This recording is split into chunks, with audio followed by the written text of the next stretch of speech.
क्या जैसे न्यूजीलैंड ने हमें घर में आकर के 3-0 से हराया था, कुछ उसी प्रकार से अब साउथ अफ्रीका ने भी तैयारी कर ली है।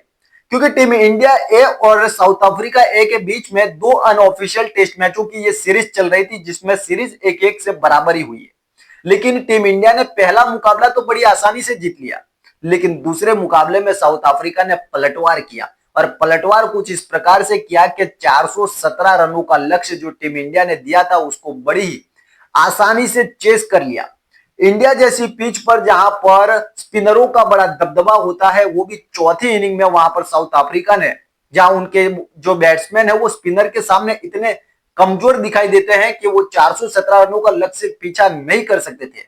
लेकिन टीम इंडिया के बॉलरों ने वो बेदम चेहरा दिखाया कि जिसकी वजह से टीम इंडिया को इस मैच में हार का सामना करना पड़ा। और इससे भी बड़ी बात यह है कि ये टीम इंडिया की जो प्लेइंग 11 थी इस मैच में खेल रही थी, उसके 9 प्लेयर ऐसे हैं जो टीम इंडिया और जो साउथ अफ्रीका के बीच में पहला मुकाबला टेस्ट मैच का होगा, उसमें 9 खिलाड़ी आपको प्लेइंग 11 में दिखाई देंगे।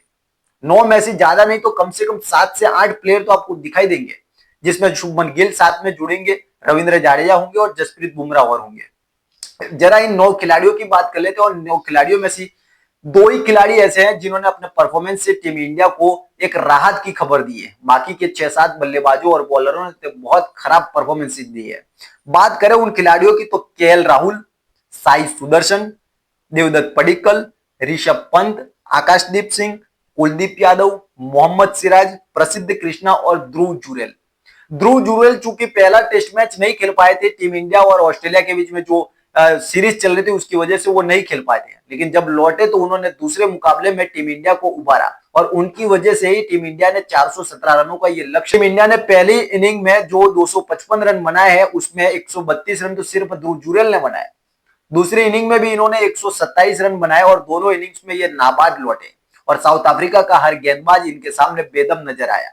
लेकिन साउथ अफ्रीका ने भी ये बता दिया कि अगर किसी सीरीज में आप खेलने जाते हो और उस सीरीज की तैयारी कैसे करनी है वो कोई हमसे सीखे। क्योंकि इंडिया और ऑस्ट्रेलिया के बीच में जो ये वनडे सीरीज खत्म हुई, जहां पर टीम इंडिया 2-1 से सीरीज हारी, सबका मानना यही था कि अगर इंडिया के प्लेयर कुछ टाइम पहले अगर ऑस्ट्रेलिया चले जाते, वहां पर 1 या 2 मैच की प्रैक्टिस मैच खेलते तो शायद नतीजा कुछ अलग हो सकता था। क्योंकि कभी भी आप जब नई पिच पर जाते हैं, नई कंडीशन होती है, नया सब कुछ होता है, तो आपको उसमें डलने में टाइम लगता है। और साउथ अफ्रीका ने कुछ ऐसा ही किया। साउथ अफ्रीका ने स्टार्टिंग में पहले आकर के 10 दिन पहले जब ये जमावड़ा जमाया है, उसकी वजह से उनको ये फल अब धीरे धीरे मिल रहा है।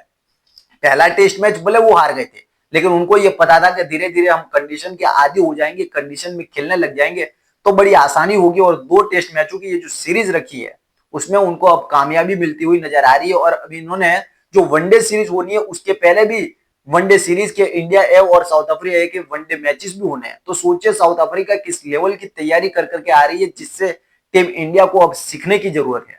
टीम इंडिया ने जिस प्रकार से ऑस्ट्रेलिया दौरे में बिना कुछ करे ही 2 दिन पहले जाकर के सीरीज स्टार्ट कर दी, तो उससे टीम इंडिया को 2-1 से सीरीज गंवानी पड़ी, जहां विराट कोहली, रोहित शर्मा, शुभमन गिल जैसे बड़े बड़े सितारे थे, लेकिन छोटी सी एक टीम थी ऑस्ट्रेलिया जो इस बार बड़ी कमजोर दिख रही थी, उसके सामने 2-1 से सीरीज गंवानी पड़ी।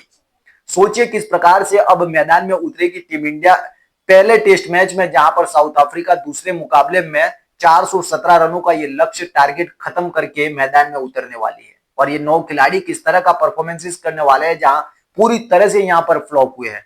अगर बात करें केएल राहुल की, तो दोनों ही मैचों में ये फ्लॉप रहे हैं।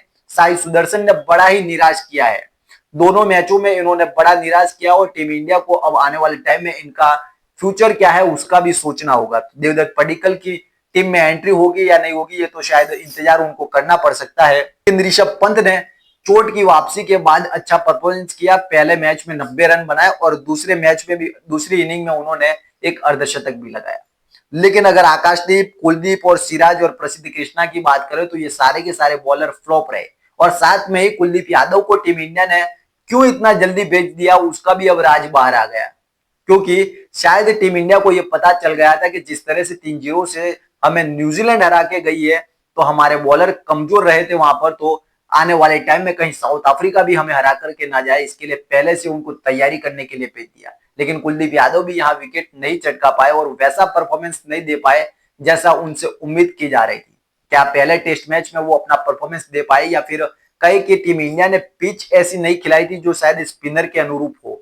वो तो अब देखने वाली बात होगी पहले टेस्ट मैच के मुकाबले में, लेकिन कुल मिलाकर के टीम इंडिया को ये सबक तो जरूर मिला है कि कहीं पर भी आप जाते हो, चाहे ऑस्ट्रेलिया हो, साउथ अफ्रीका हो, इंग्लैंड हो, कहीं पर भी टूर पर जाते हो तो जाने से पहले आपको एक दो मैच जो होते हैं वो टूर के पहले आपको प्रैक्टिस मैच खेलने चाहिए, जो साउथ अफ्रीका ने खेला। और साउथ अफ्रीका के लिए अब ये फायदेमंद साबित हो रहा है क्योंकि साउथ अफ्रीका के कुछ ऐसे प्लेयर हैं जो पहली बार टीम इंडिया में आ रहे हैं और टीम इंडिया में आने के बाद उन्होंने यहाँ पर पहली बार खेले हैं। ऐसी पहले कंडीशन कभी नहीं देखी थी, फिर भी उन्होंने जो परफॉर्मेंसेस दी है यहाँ पर आकर के वो काबिल तारीफ है।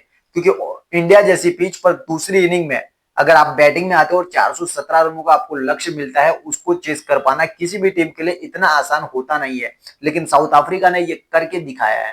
टीम इंडिया के लिए टेंशन की बात यह है कि पहले न्यूजीलैंड 3-0 से हरा के गई, अब कहीं साउथ अफ्रीका 2-0 से ना हरा दे। अगर ऐसा कुछ होता है तो टीम इंडिया के शुभमन गिल और कोच गौतम गंभीर पर यह साख का सवाल हो जाएगा, कैसा हुआ तो कैसे हुआ।